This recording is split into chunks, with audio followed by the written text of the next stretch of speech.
Listen, listen, listen. I'm not putting our world down. I love our world of Islam.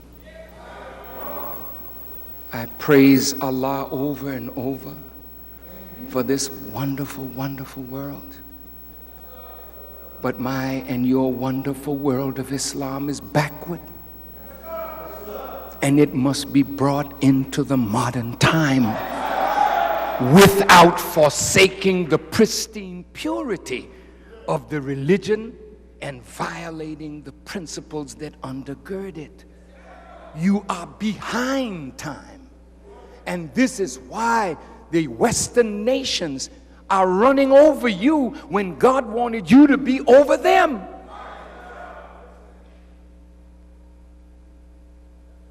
Now, why am I saying this? Not just because it's the truth. I'm not saying it just because it's the truth. I'm saying it to set up a precondition for the coming of Farad Muhammad. You don't understand him, it's all right with me. But I don't want anybody to think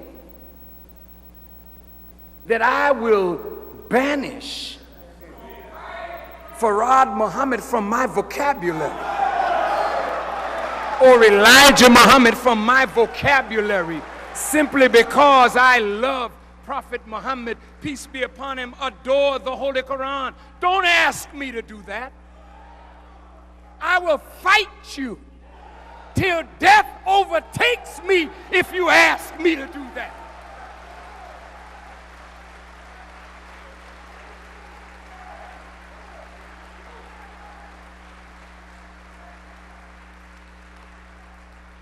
You have no right to ask me to do that. If he's my sheikh, then don't ask me to put him down.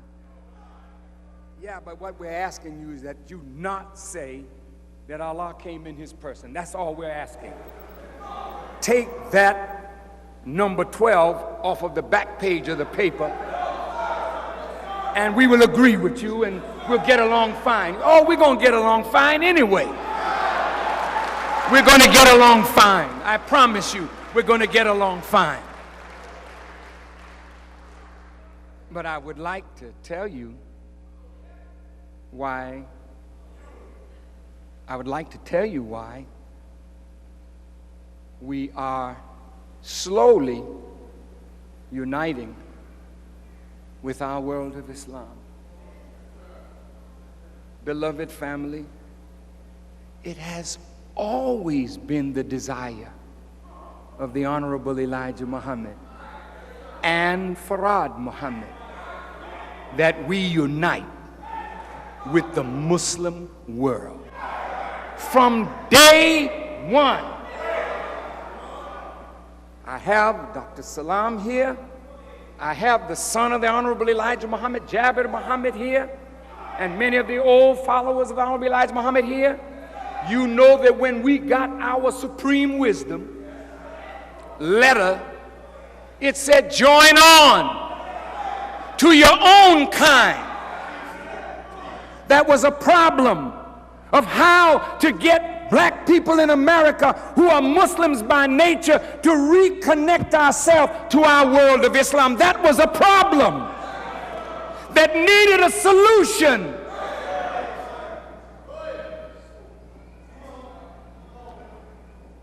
From the time that the Honorable Elijah Muhammad established the paper, Muhammad Speaks, on the masthead of that paper was the Muslim brother in America and our brothers in the East joining hands. And the brother in the East had affairs on. He was not only an African, but he was a Muslim. Listen now. There's a book out today called The Clash of Civilizations. It's talking about Western hegemony and the clash with Islam. Because President Nixon said, communism is not the enemy of democracy. The enemy of democracy is fundamentalist Islam. Now, if you don't see yourself as a fundamentalist, you're saying, oh, it's those people. No, brother. It's you too.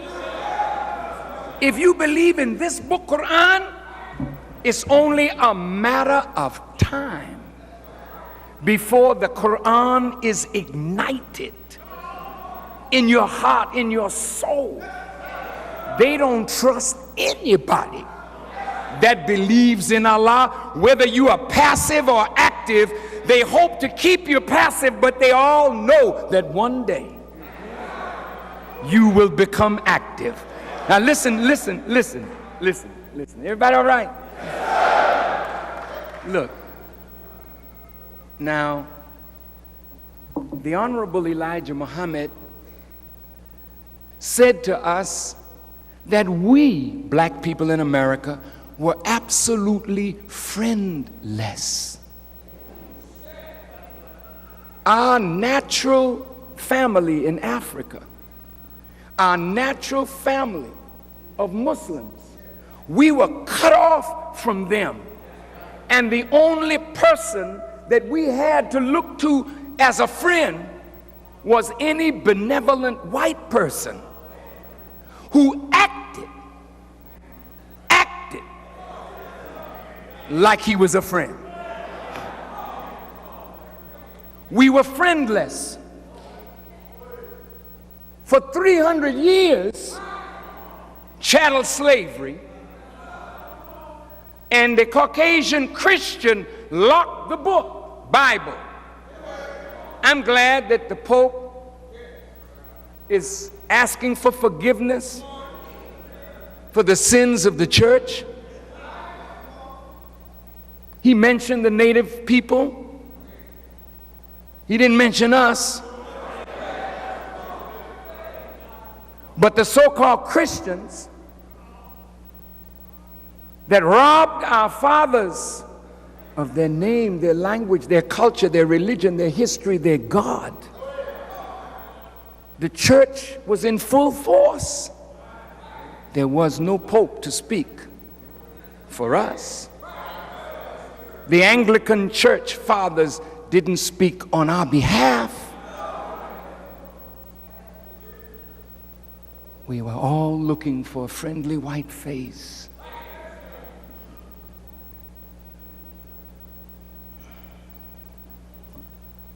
The Honorable Elijah Muhammad said to us, Islam would make friends for us all the way around the earth. He said Islam, the natural religion of the human being, with Muslims all over the world, once you became a Muslim, you would have all of this as your family. But a family poisoned by racism, poisoned by white supremacy, poisoned by Arab supremacy. Because God chose the Arabs to bring to us the Holy Quran, to the world. And I can say with joy in my heart that I thank Allah for the Arabs, for no matter what their faults and their shortcomings are, the book, Quran, today is as pure as it was the day Allah revealed it to His servant. There is no book on this earth that can claim such purity.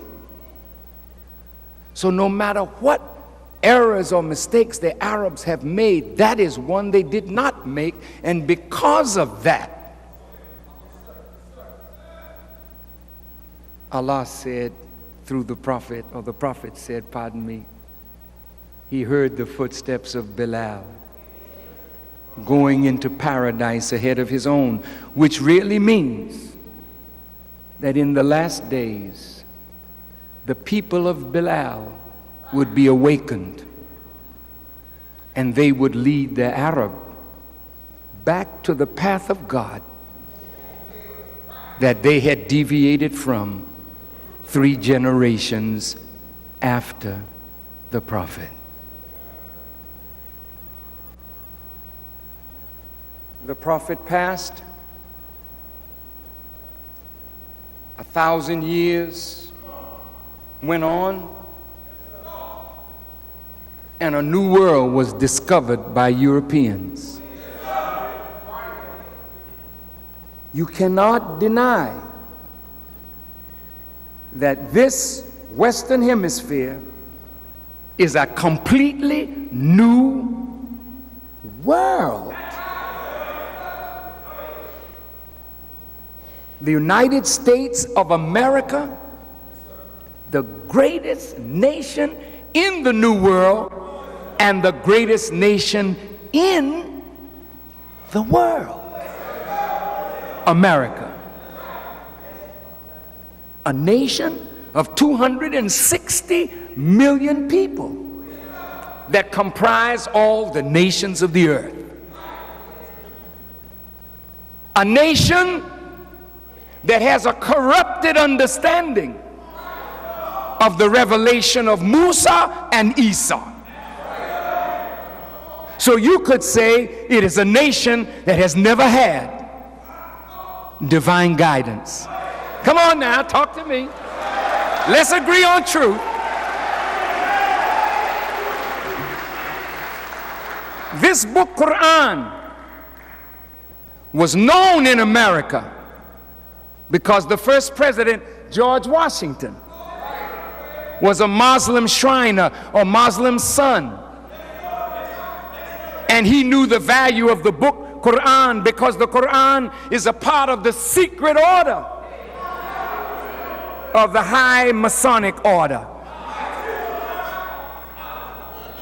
When I first became a Muslim in the city of Boston, I went to the public library, and there in the rare book section, secret, I had to prove I was a Muslim before they would even allow me to take the Quran down and read it in the library, because this book was forbidden for the common American. True, true, true. I'm setting up a precondition. Our brothers from the East came. Some of them tried to teach us Islam and were imprisoned for trying to tell us about Allah. And many of our fathers that were brought into slavery were already Muslims. But they did not want any Islam in the Western Hemisphere. So they killed our parents to keep them from teaching Islam to the children. They separate the children from the parents. And you remember that old spiritual, couldn't hear nobody pray? Because as Muslims, there's a call. Allahu Akbar, Allahu Akbar. Imagine on a plantation, separated from your children, and it's time for Salatul Fajr. Allahu Akbar, Allahu Akbar. Our babies hear it. And then the baby will say, Allah, Allah, the name of the one true God. And the slave master would come, and any of the children that knew the name of Allah, they would be killed, so couldn't hear nobody pray.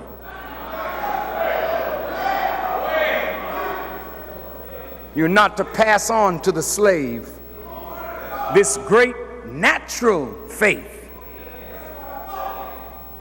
It was not to happen until a certain time. I appeal to you to reason with us. This man, Farad Muhammad, is a very unusual man from my vantage point. I never saw him. I only have a picture of him. And the picture I have of him, he's reading the Holy Quran. I guess he was telling us in that picture, study the book. Wait. When he came among us, listen to this. The Honorable Elijah Muhammad said he was in America 20 years before he made himself known to Elijah Muhammad. What was he doing? I got to tell you something about him, because he's greatly misunderstood.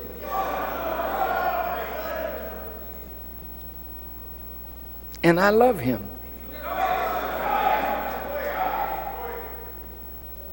And I thank Allah for him. What do you mean you thank Allah for him? Didn't you all say he was Allah in person? Wait. Oh, beloved, misunderstanding of religion is one of the gravest things, because it puts us on a wrong course. We misunderstood a lot. Can I say this to you? The Honorable Elijah Muhammad told us that Islam is mathematics and mathematics is Islam. And we were given lessons that we had to commit to memory. The questions were from Master Farad Muhammad. The answers were from Elijah Muhammad. And on the top of it, it said, this is the answers of one of the lost founds. Study them. They're very near correct. Wait. Very near correct. If Islam is mathematics and mathematics is Islam, is there any answer in mathematics that is near correct? It's either right or what? Well, if it's very near correct and we were told to study it, and those of us who happen to be around the Honorable Elijah Muhammad in the latter days of his presence among us, he said, ask me questions on these lessons. He said, oh, that's what I said when I was a baby. Then in the instructions to the laborers, he said, baby language will not be accepted. We thought baby language meant cursing or something. Well, of course it does mean that. But baby language means you will never be accepted universally if you stick to the answers that he gave you when he was a baby in the teachings. You have to grow up now. And listen.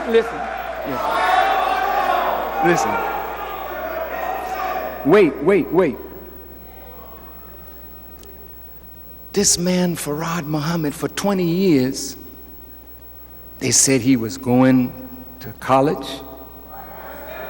He was studying white people, studying the mind of black people. The Honorable Elijah Muhammad said he studied 42 years to deliver us. That's a lot of study. What was he studying? Well, listen. A man born February 26, 1877, he came from the womb of his mother.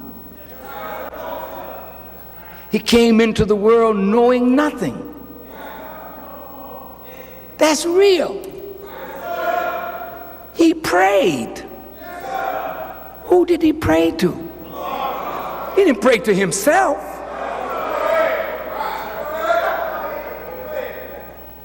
Who did he pray to? He prayed to Allah, the originator of the heavens and the earth.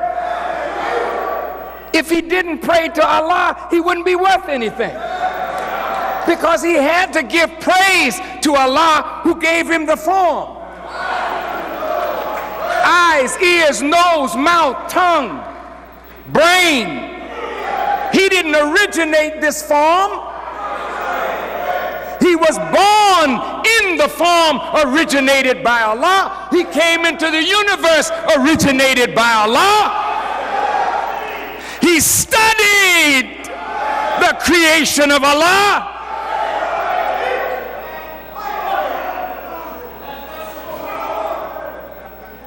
Listen. He studied the creation to seek to master it, because Allah gave that to us, to master what he created. It is possible. We just have not seen anybody who has done it. How could the human being, Adam, be the vicegerent, Khalifa of Allah? How can a human being stand in the place of Allah and not exercise the wisdom, the power, the guidance, the mercy, the beneficence of the God that he's standing in the place of?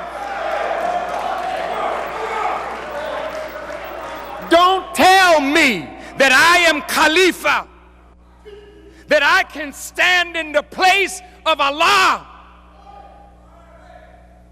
if I can't execute the wisdom and the power and the guidance of Allah by his permission. Listen. To deny that of him is to deny that of yourself. It is to deny the revelation of Allah in the Quran, that there was a man named Adam that Allah created from dust or from sperm mixed with ovum or from black mud. And he informed Adam of the names of the angels and told the angels to bow down to Adam. He made Adam his Khalifa. So if Adam is Khalifa and you are the children of Adam, who are you? Are you not predisposed to be Khalifa? Are you not predisposed with the natural ability to master what Allah created and put into your service? You have that ability. The white man is not a righteous man, but look at what he's doing. He's showing you the realm of possibility of the human being. And he is limited because of his unrighteousness. What could he accomplish if he surrendered to God? And what can we accomplish if we surrender to God? Or maybe in your lifetime, in my lifetime, we would not be the Khalifa that Adam was. But if you get started, maybe 3 or 4 generations down the road, you'll have a son or a grandson or a great-grandson that will become a literal master. Like some of us are producing children right now, 5 years old, they're computer literate, genius. It's not impossible.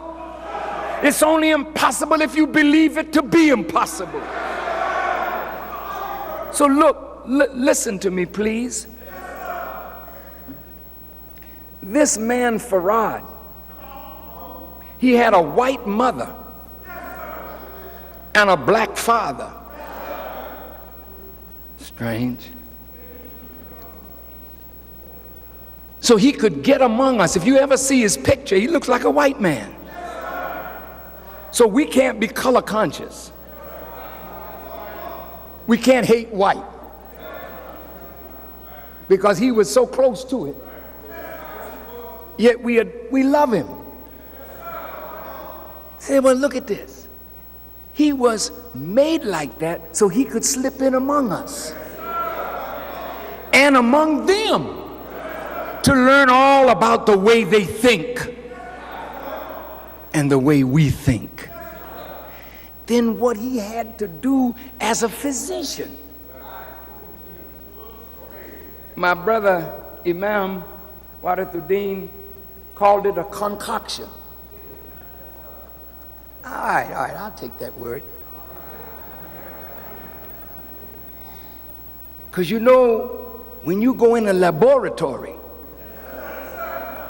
after research to develop a cure for a disease that had never been in the world before, you might come out with what they call a concoction.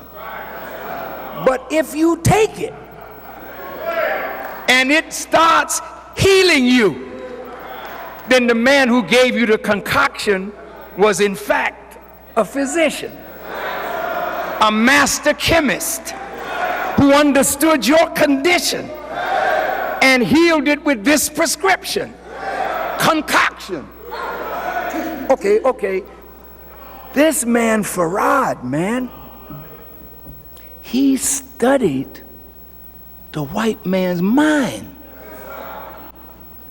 Now look, if you're gonna be successful, you got to beat him in his head. You can't kill the white man with a gun. You can kill one or two, but the ideas that rule his head can only be killed by a superior idea that gets into his head. Now I want you to hear me good now.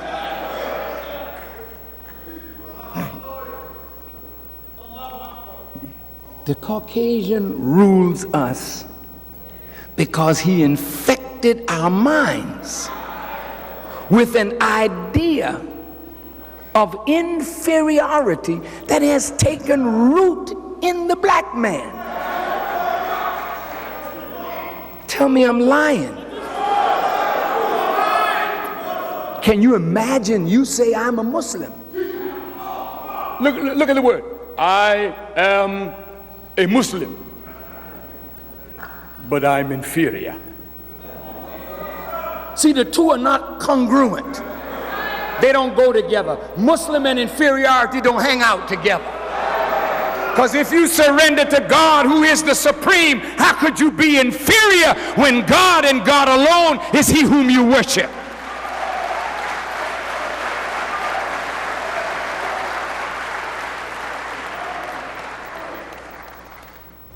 Why are you inferior? Oh, because I'm black. Oh, is that why? Yes. The blacker you are, the more inferior you are.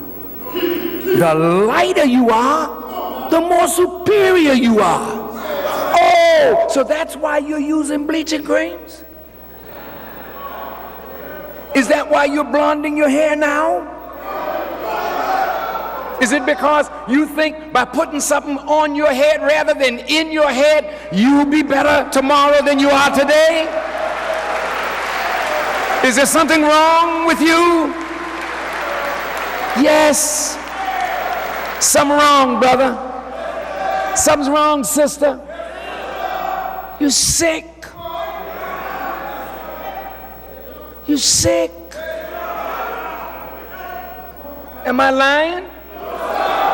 Some of us claim to be Muslim, but don't want our light-skinned son to marry a black girl.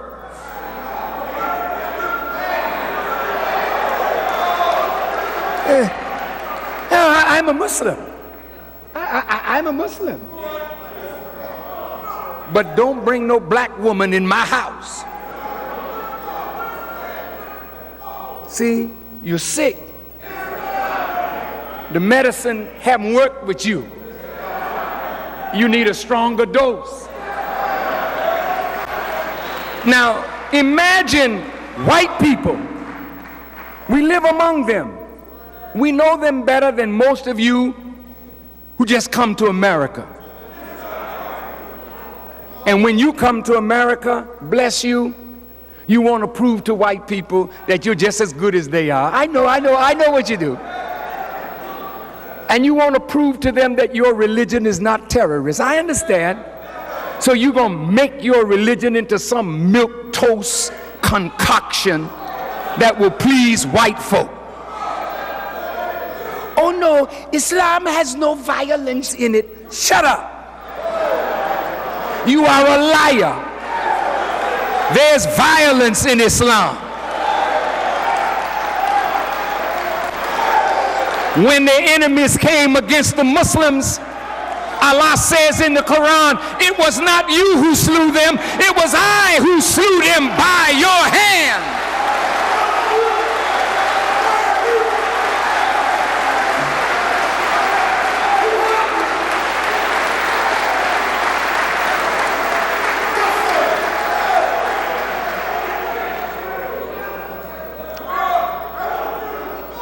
There's fighting in Islam.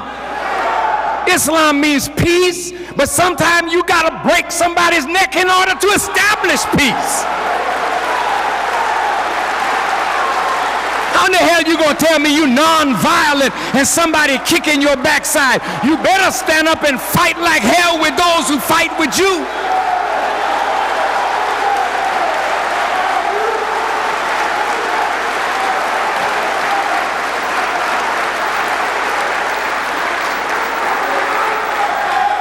The Holy Quran teaches us that peace is maintained by strength. When you got a wicked one, you got to show them that you're strong. Otherwise, the wicked will overpower you. And that's why the Islamic world is overrun, because you're disunited. I shouldn't expend myself like this, but I'm just excited.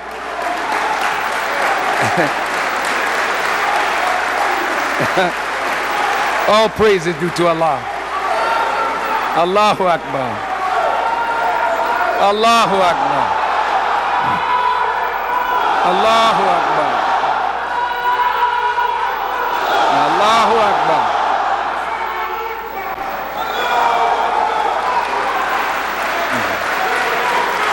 Thank you.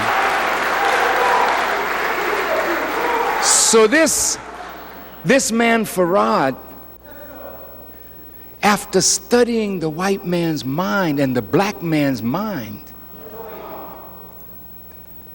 he took this book, Quran, and he used it skillfully to attract our minds into a process that would ultimately grow us into Islam. Now listen to this, listen to this. He did not want any Arab or foreign Muslim to come into any of our quote-unquote temples, because he was doing something with us that he knew you wouldn't understand and you would oppose it. So he kept you out. And you said, I went by the Muslim temple and they asked me where I was from, and I told them that I was from the kingdom of Saudi Arabia, and they told me I was not welcome. What kind of Muslims are these? He knew you wouldn't understand. You would never understand what he was doing, because it seems so contrary to what Islam is as you understand Islam. And it's true, but it was a strange methodology. But how effective was it? Let us see. Let us see. Wait. Farad Muhammad in the city of Detroit, in what they call Black Bottom Detroit. Black Bottom. Pretty rough territory. And here's a man coming to us with some material over his arm. Handsome brother. He knocked on the door, and the female would come to the door. And you know how you are, sister? Lord, what is this at my door? And he has straight hair and light skin. And you know the way we were taught to look up to that with straight hair and light skin. So he automatically had a way into your house. But he didn't want to get in your house. He wanted to get something in your heart. So he said in his accent from the East, I came to offer you some silks made by your brother from the East. Brother? I didn't know I had no brother in the East. What you talking about? And then he started telling you how when you were in the East, before you were brought to America, you were wearing silks and beautiful clothes. What? That attracted your mind. And he said, would you get some of your family members and I will come back and I will tell you more about your brothers and sisters in the East. He was smart. He knew how to get up next to us. He studied. That's your problem, Muslims. You want to talk to our people, but you don't know how to get up next to them. We are so revulsive. You know, I mean, a drug addict, a prostitute, gangbanger. You get so decent now, you don't know how to approach your brother. Scared of your brother or sister. But Farad Muhammad was not afraid of us. He came. After he started, and they would gather their friends in a house, he thanked them for allowing them to use their living room to teach, and he would take up a little collection and give it to the owner of that tenement, or that house, or that apartment. And then finally it got so big, he said, well, tell you what, let's put our money together and get a place to teach. And they agreed, and finally they got a little place in Detroit. That man was so skillful, he taught 25,000 in Detroit and gave out holy names of Allah to 25,000 black people. One of those persons was Elijah Poole. Elijah Poole was a hard-working man that didn't have no job. And you know how you can be hard-working but can't find a job? He and his little family lived in a shotgun house. You come to the front door, you look through, you see the back door. That's what they told me.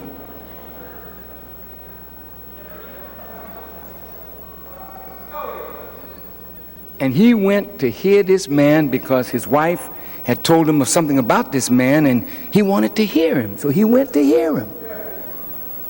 And the moment he heard him, he was very knowledgeable of the Bible because his father was a Baptist preacher, his grandfather was a Baptist preacher, and they had him sitting on the mourner's bench, and he would watch them.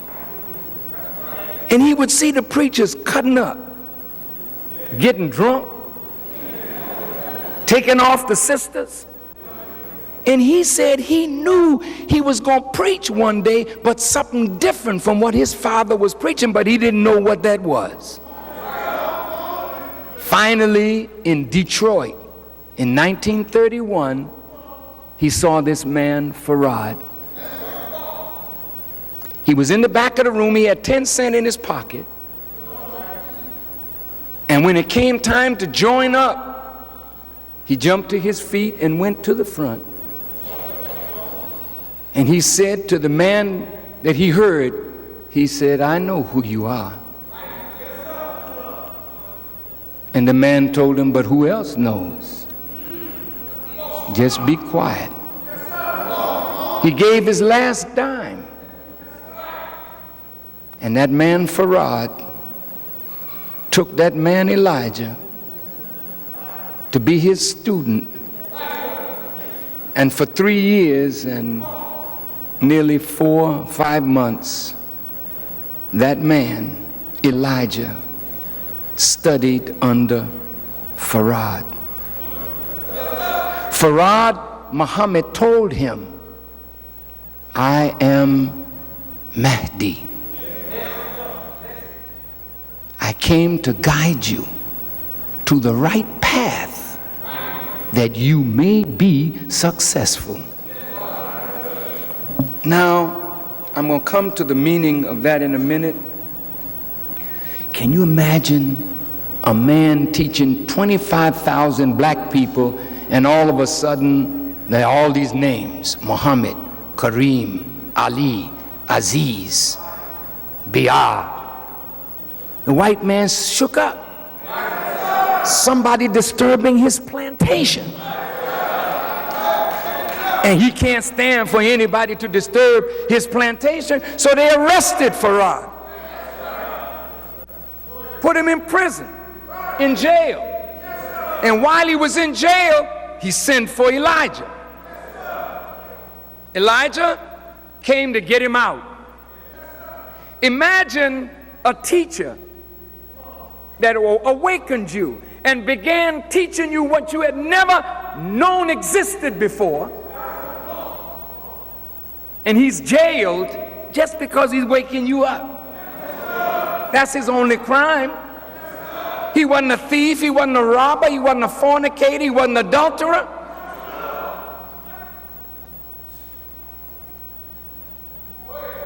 Elijah came and got him out.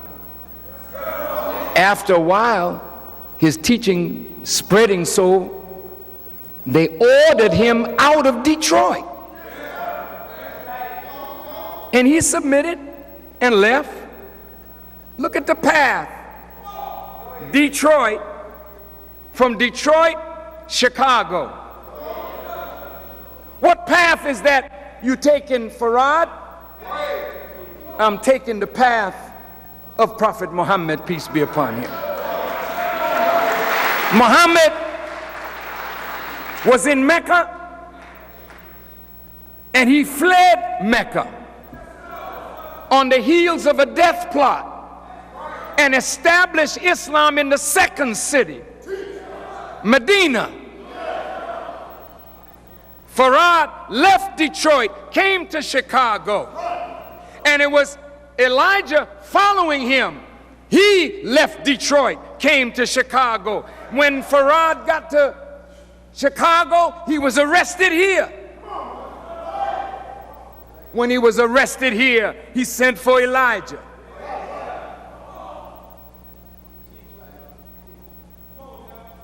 What you sent for Elijah for? I'll tell you in a minute.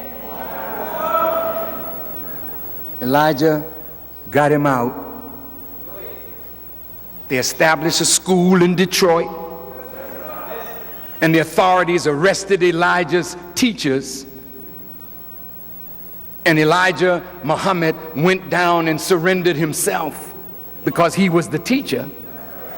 They didn't want no school where you taught your children anything other than what white folk wanted you to teach your children. So you got independent schools today, but somebody paid a price for that. I think we ought to respect and honor that one that paid the price for us to have independent schools.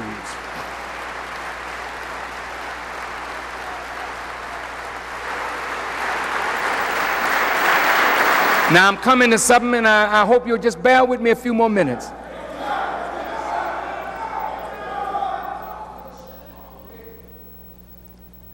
All the while he's teaching, Elijah is like I guess a private student, because he's talking to Elijah, day in, day out. He goes somewhere, he write him a letter, instructions.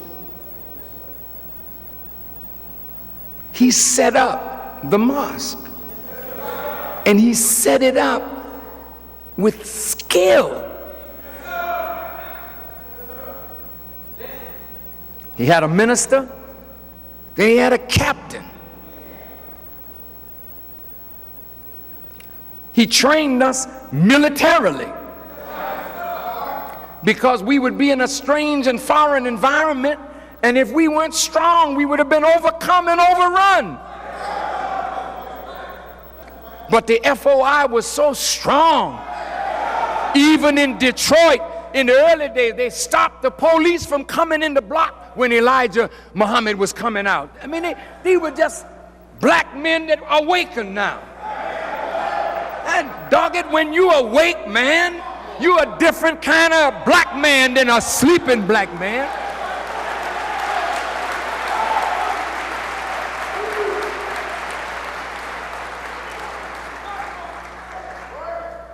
They said he went to a church one time, Master Farad Muhammad, and he told, some of the Christians, I am your long-awaited Savior and deliverer.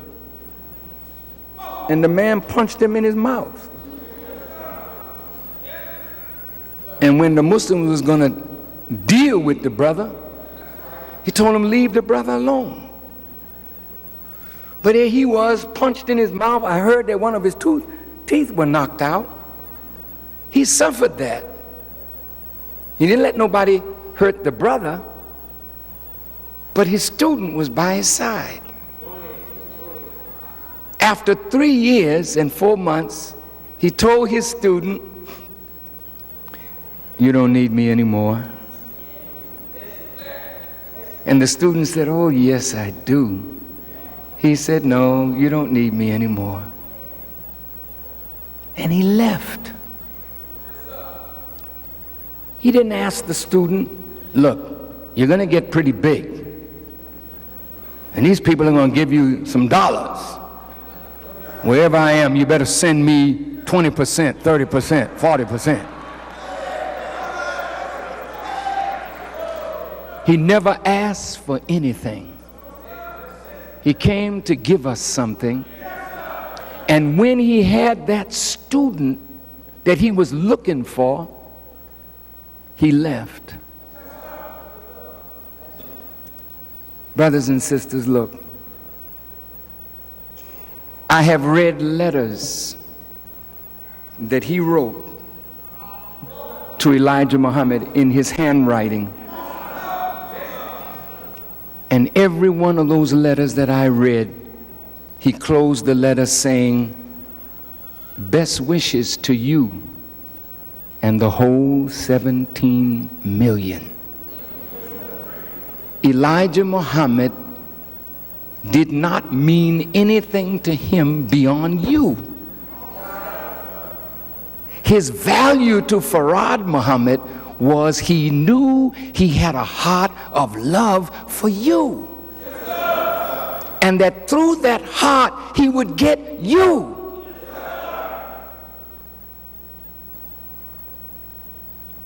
When he left, I heard Elijah Muhammad watched him walk away, weeping, tears running down his face. And now the assignment was on his shoulders. Point number 12 on what the Muslims believe is very skillfully written. We believe that Allah came in the person of Master W. Farad Muhammad, the long-awaited Messiah of the Christians, Mahdi of the Muslims. But Messiah and Mahdi are in bold letters with like a little, like almost in quotation marks. That's not an accident. Farad Muhammad made a demonstration for 3.5 years to show his student what he would have to endure for 40 years to lay the foundation. That's all 40 represents, is a foundation for you to build. Now hear me. What is a demonstration? It is the act or circumstance of proving conclusively, as by reasoning or a show of evidence. Farad Muhammad was showing him the role of Messiah, the role of Mahdi, not by words, but by a demonstration. And he was saying to Elijah, you will have to suffer to redeem. You will have to suffer to restore. You will be evil spoken of. You will be sent to prison. But since you don't know that road, I'll walk it first. Though I don't have to walk it, I'm going to walk it so that you will walk it and know that one greater than you suffered it before you, making it easier for you to suffer what you have to suffer to deliver your people. Now I'm going to ask a question. What word could we use to characterize the 3.5 years of work that Farad Muhammad did among us? What word would you use? What? I didn't hear you. See? He said the right word. See, love is not this tender feeling, this emotional thing that we get when we are attracted to any human being. That's love on the basest level. But you know what real love is? In the Gospel of John, John says God is love. Now when you put the verb to be in between a noun and a predicate nominative or a predicate adjective, that comes after is equal to what went before in English. So when you say God is love, then you could turn around and say love is God. But if love is the cheap meaning that we give it, it has no connection to God. But if by love you mean the essentials of life, Lord have mercy. If you look at the word L-O-V-E and the word L-I-F-E, the O interchangeable with the I, and the consonant V interchangeable with the consonant F. Love, without love you have no life. And if you have no life, you have no love. Love and life are synonymous, and the essentials of love and the essentials of life are three things: freedom, justice, equality is the essence of love. If you love somebody, you will never enslave. If you love somebody, you will always be just or fair. If you love somebody, you will treat them equally to others, because that's the basis of love. When you say God is love, you're saying here that love is that creative force out of which the heavens and the earth were created. Allah is the essence of love. How do you know? Because in a universe of nothingness, particles of matter were there doing nothing, having neither aim nor purpose. But out of love, Allah took matter that was doing nothing, formed it and gave it purpose. And he created from nothing the heavens above, the earth beneath, and all things in between. When Farad Muhammad came to North America by himself, we were in America literally like particles of dust, having no aim, no purpose, doing nothing. He called us out of darkness and formed us from dust and gave us an aim and a purpose and a reason for existing. So Farad, wait a minute, was the author of our existence. He was the father of our development.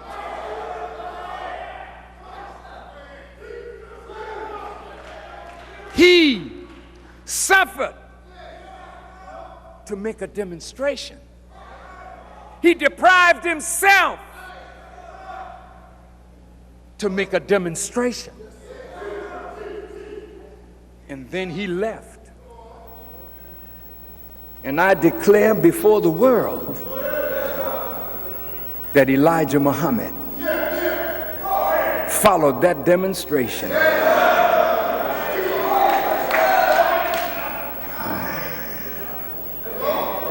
Don't tell me that you know a man that loved you more. Elijah Muhammad and his family, they suffered from day one. Elijah Muhammad ran for 7 years